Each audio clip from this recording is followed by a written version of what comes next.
ध्यानाभ्यास के लिए कृपया अपने नेत्रों को बंद कर लीजिए। बाहर की दुनिया हमारी दुनिया नहीं है। हमारी दुनिया अपने शरीर में ही है। इस मूर्त शरीर में हमारा अमूर्त शरीर है। वही हमारी सुखमय दुनिया है।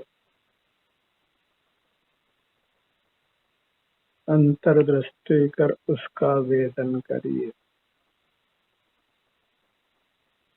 बाहर पदार्थों के जानने में कुछ भी हित नहीं है। संसार में ही परिभ्रमण होता है। अनादि से हम इंद्रिय ज्ञान में खड़े हैं और संसार में रुल रहे हैं। अब इंद्रिय ज्ञान को छोड़कर स्वसंवेदन कीजिए। अपने ही अमूर्त शरीर के सुख की जो भी स्थिति है उसका अनुभव कीजिए।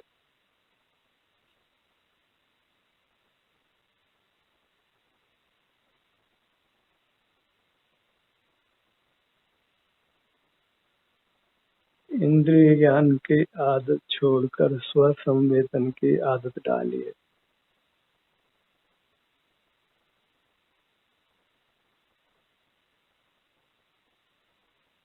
पर को छोड़कर अपने को अपनाइए।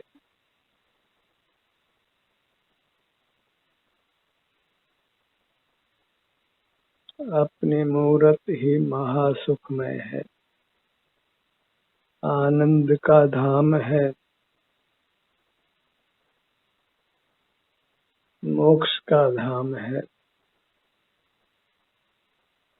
अपने को पाना ही मोक्ष को पाना है। अपने को पाकर ही हम अपने दुखों से रक्षा कर सकते हैं। और पर के पाने में तो दुख ही दुख है।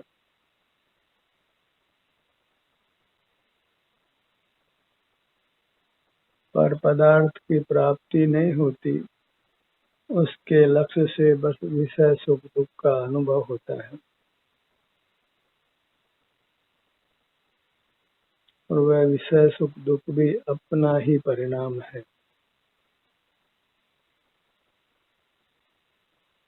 इस प्रकार हम पर पदार्थों से सदा भिन्न ही रहते हैं।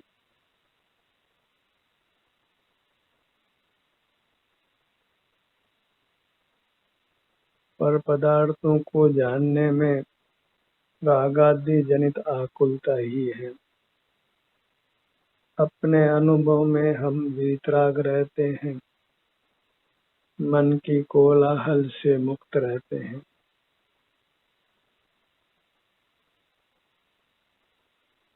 अपनी मुद्रा को लक्ष्य में लीजिए और उसके स्वास्थ्य की स्थिति का ही अनुभव कीजिए।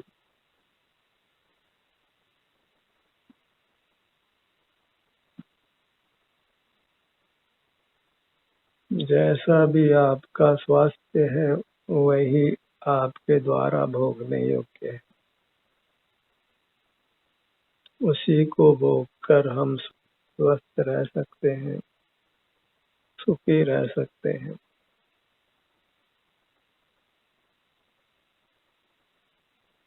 मूर्त पदार्थ कभी भोगने में नहीं आते। भोगने में अपनी पर्याय अपनी अवस्था ही आती है। पर को भोगने का केवल भ्रम मात्र होता है और उसका फल घोर संसार है।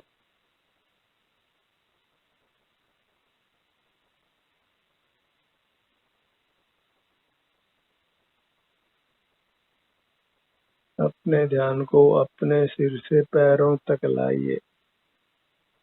अंतर यात्रा कीजिए। वही तीर्थ यात्रा है। बाहर में कहीं तीर्थ नहीं है।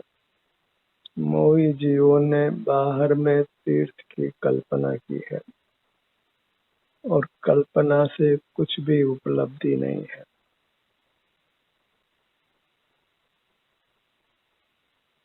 हमारा तीर्थ हम स्वयं हैं।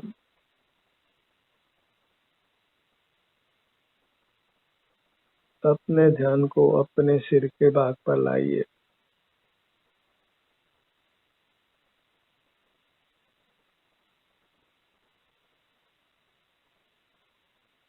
अपने ध्यान को अपने सिर के भाग पर लाने से सिर के स्वास्थ्य की स्थिति का हमको वेदन होता है।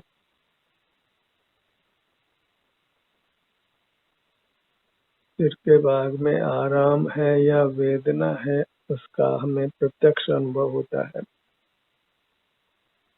यह अनुभव ही मोक्ष का मार्ग है, यही धर्म है, यही चारित्र है। बहिर्मुख रहकर धर्म नहीं होता, धर्म का भ्रम होता है। अपने ध्यान को अपने ललाट भाग पर लाइए।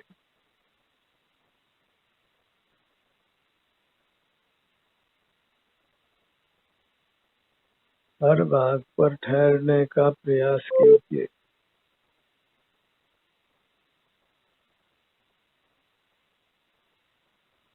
फिर अपने ध्यान को उस भाग पर लाइए।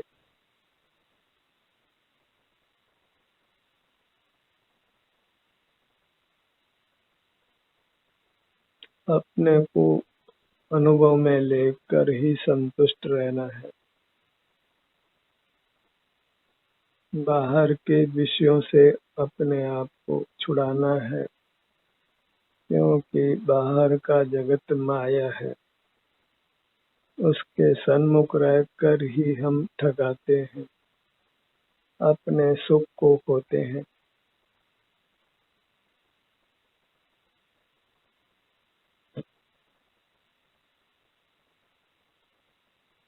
अपने ध्यान को अपने भ्रू मध्य पर लाइए। दोनों भुवों का भाग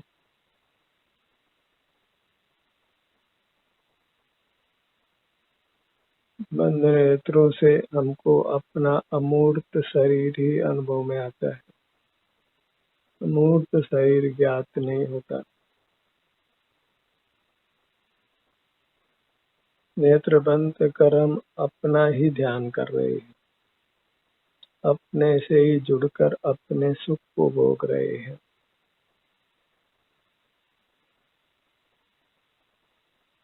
और यह निर्दोष है, मोक्ष का मार्ग है। अपने ध्यान को अपने दोनों नेत्रों पर लाइए।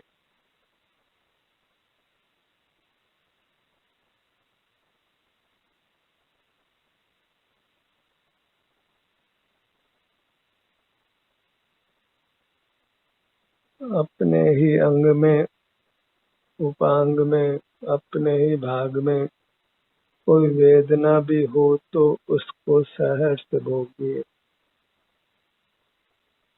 उस वेदना का भोगना भी मोक्ष का मार्ग है।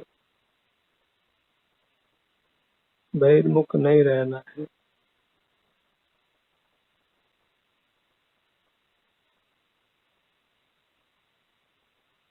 अपने संवेदन से च्युत होकर हम इंद्रिय ज्ञान में खड़े होते हैं, उससे हमारा महान अहित होता है।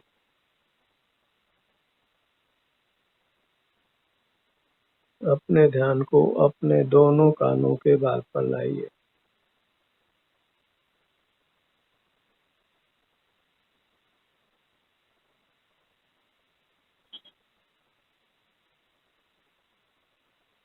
हर भाग पर यथासंभव ठहरिए। अपने स्वास्थ्य की स्थिति को भोग लेना है और कुछ भी विकल्प नहीं करना है।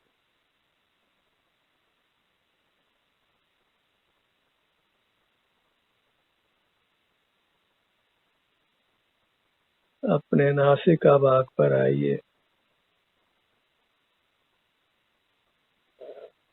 यहाँ की संवेदना का अनुभव करिए। हर भाग में आराम या वेदना की स्थिति अनुभव में आती है। नासिका भाग में विशेष है कि यहाँ श्वासोच्छ्वास की क्रिया अनुभव में आती है।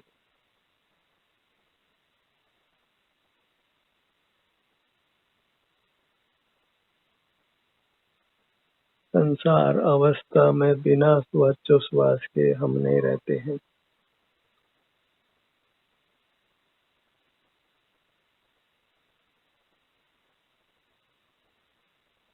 श्वासोच्छ्वास क्रिया को भी प्रसन्नता से अनुभव में लीजिए।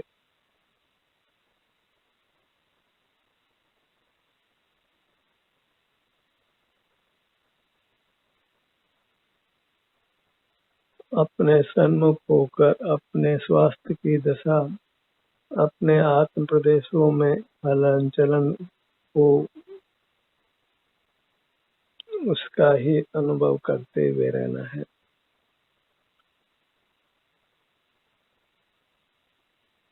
श्वासोच्छ्वास क्रिया में हमारे नासिका के प्रदेश और नाभि तक के प्रदेश ऊपर नीचे होते हैं।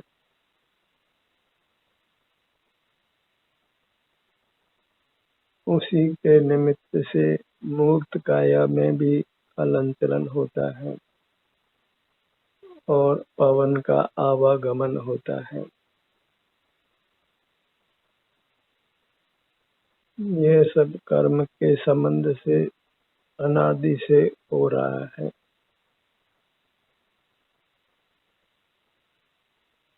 और हमारे पास अनुभव करने के अतिरिक्त दूसरा कोई मोक्ष का मार्ग नहीं है। इसलिए जो भी कुछ अपने भीतर घट रहा है उसका केवल अनुभव कर लेना है। उसके संबंध में कुछ भी विकल्प नहीं करना है।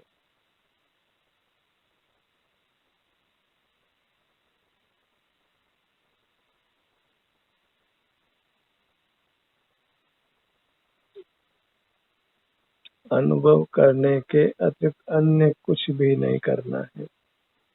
और अनुभव भी वास्तव में स्वमेव होता है। हमें तो बस बहिर्मुखता को छोड़ना है।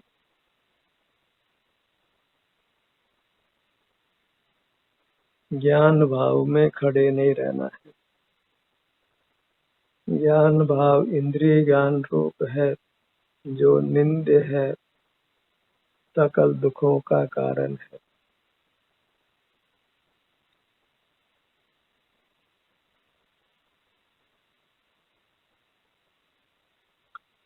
अपने ध्यान को अपने होठों पर लाइए।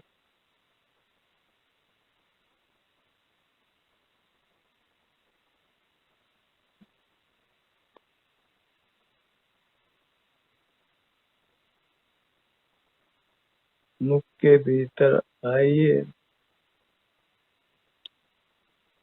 दंत पंक्ति,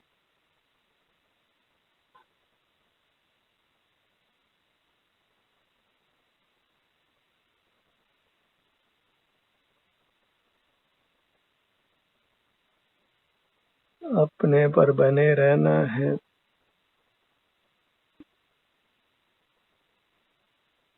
बाहर के जगत को अपने ज्ञान का ध्येय नहीं बनाना है। यही वास्तविक संयम है। अपने आप को बाहर से रोक कर रखना, अपने पर ही बने रहना, यही आत्मानुशासन है। इंद्रिय संयम है, आत्मनियंत्रण है। कर्म के आगमन को रोकना है।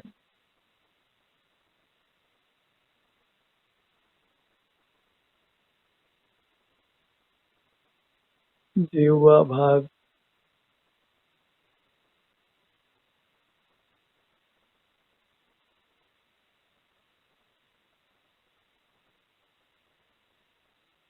ऊपर तालु अंतर्दृष्टि करने पर हमको अपने शरीर में आराम या वेदना का अनुभव होता है, या कुछ आत्म प्रदेशों में हलन चलन हो तो वह अनुभव में आता है। तालु भाग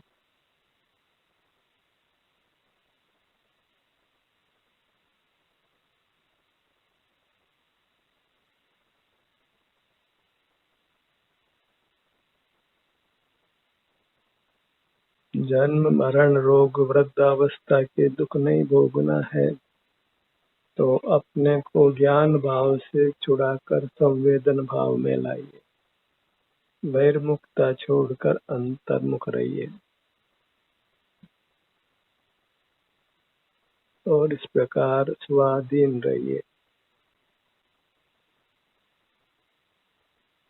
आपको पराश्रय की आवश्यकता मिटेगी, किसी से सेवा भी करानी नहीं होगी, आप स्वावलंबी रहेंगे, किसी पर निर्भर नहीं रहना होगा। जो आत्मनिर्भर है वह पर निर्भर नहीं होता, अपनी अमूर्त काया पर ही निर्भर रहिए, उसके आश्रय से ही जीवन व्यतीत करिए, फिर आप स्वस्थ रहेंगे, सुखी रहेंगे। कंठ का भाग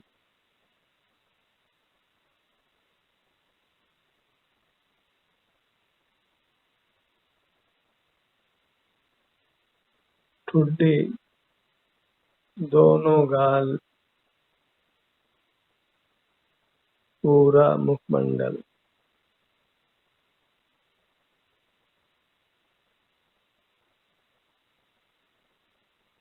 ध्यान एक स्थान पर ठहरे या अपने ही शरीर में विचरण करे तो वह मोक्ष का मार्ग है।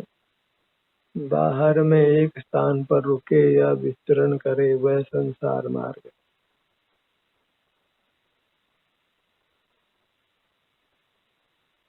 एकाग्रता का अर्थ अपने सन्मुख रहना है,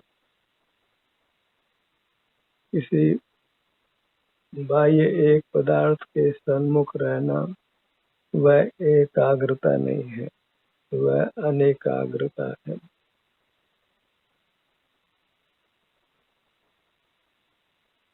कितने ही ध्यान की चर्चा करने वाले किसी एक पदार्थ के सन्मुख रहने की बात करते हैं, वह किंचित भी योग्य नहीं है। एक का अर्थ आप स्वयं हैं और अग्र का अर्थ मुख है।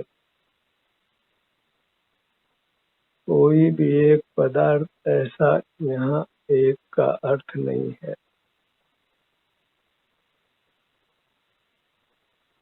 अन्यथा ध्यान नहीं होगा, वह सब इंद्रिय ज्ञान ही होगा।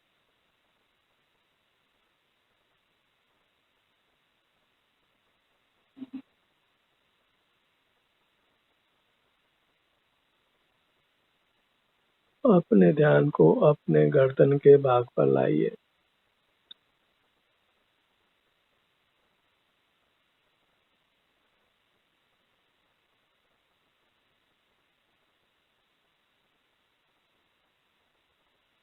किसी भी भाग में वेदना का अनुभव होता है तो यह प्रकट करता है कि हम भूतकाल में बहिर्मुख रहे हैं, कर्मों का संचय किया है और उन्हीं के उदय में हमको वेदना का अनुभव हो रहा है।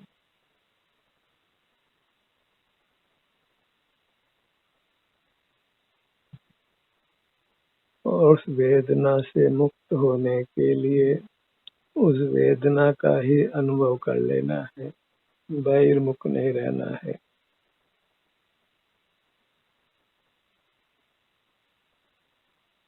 अपने ध्यान को अपने सीने के भाग पर लाइए,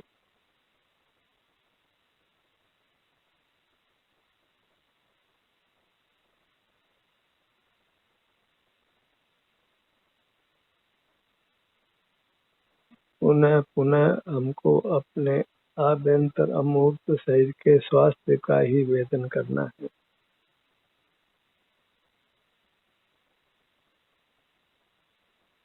और अपने आप को इंद्रिय ज्ञान से छुड़ाना है। इंद्रिय ज्ञान से मुक्ति ही दुखों से मुक्ति है।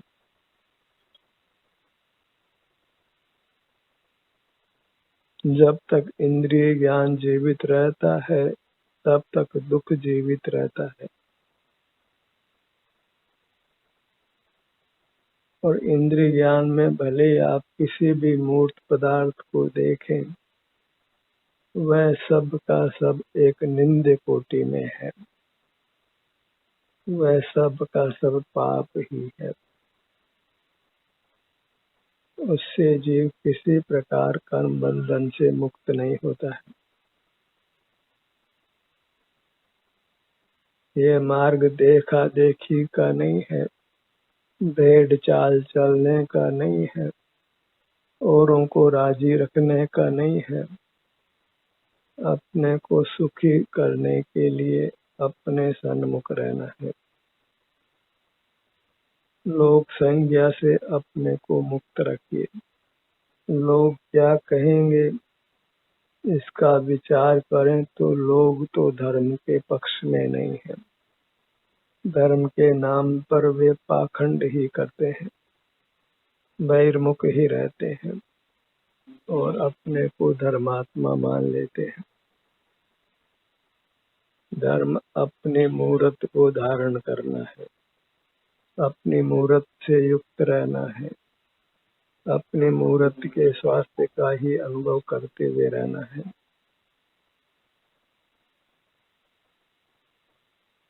अपने ध्यान को अपने पेट के भाग पर लाइए।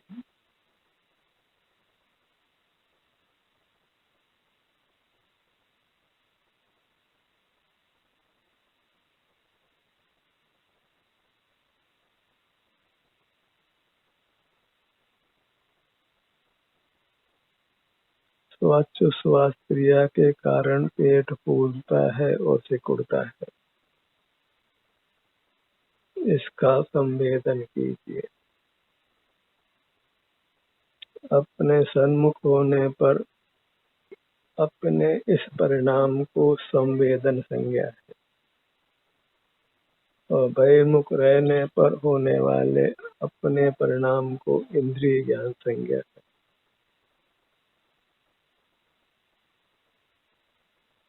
इंद्रिय ज्ञान के फल को इंद्रिय ज्ञान ही मानो। पेट के विस्तार और संकोच से अपने आप को जोड़िए और इस प्रकार अपने को बहिर्मुख होने से बचाइए।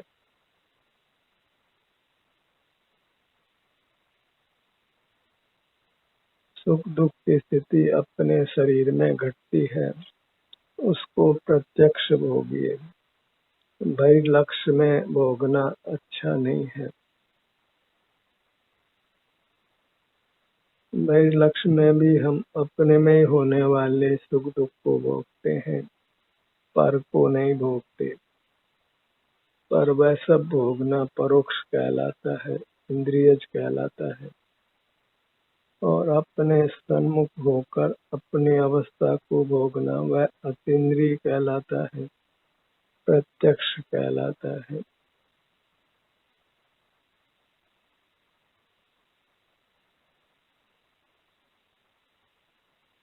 पेट के फूलने और सिकुड़ने को बारंबार अनुभव में लीजिए।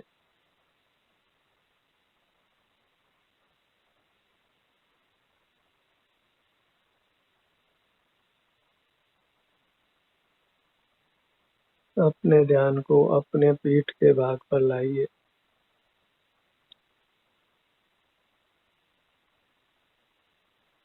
विशाल है पीठ का भाग।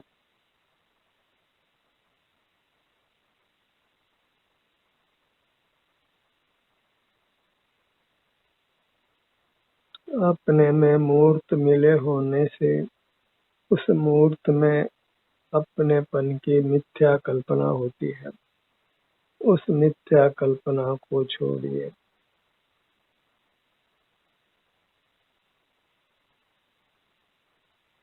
मूर्त शरीर में ही हमारा अमूर्त शरीर है, वही हमारा स्वरूप है जिसमें हमको रहना है। अपने ध्यान को अपनी दाहिनी भुजा पर लाइए।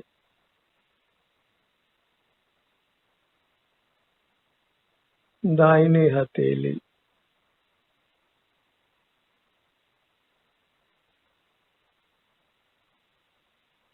हथेली पर अपने ध्यान को रोक कर आप रोगों से मुक्त हो सकते हैं, उत्तम स्वास्थ्य को पा सकते हैं। हथेली में हो रही संवेदना को बारंबार अनुभव में लीजिए।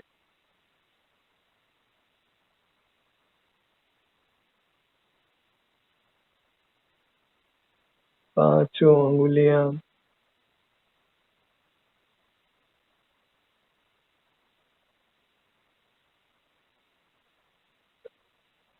अपनी अवस्था ही अपने लिए अमृत रूप है, वही भोगने योग्य है। अपना थोड़ा धन भी अच्छा है और पर का बहुत धन भी अच्छा नहीं है।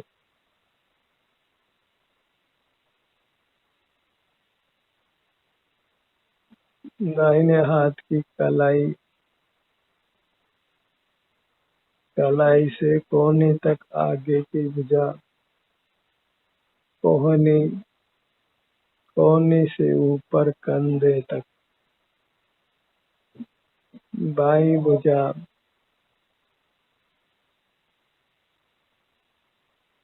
अपने ध्यान को अपने दाहिने पैर पर लाइए। पगतली से जंघा भाग तक, बायां पैर पगतली से जंघा भाग तक अपनी पूरी मूर्त लक्ष्य में लीजिए। यही आनंद दाता है, परमात्मा का रूप है, इसको मन ही मन नमन करिए।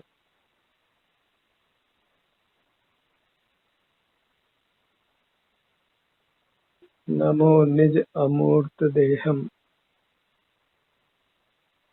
नमो निज अमूर्त देहम, नमो निज अमूर्त देहम। ध्यान का ये सत्र यही समाप्त होता है।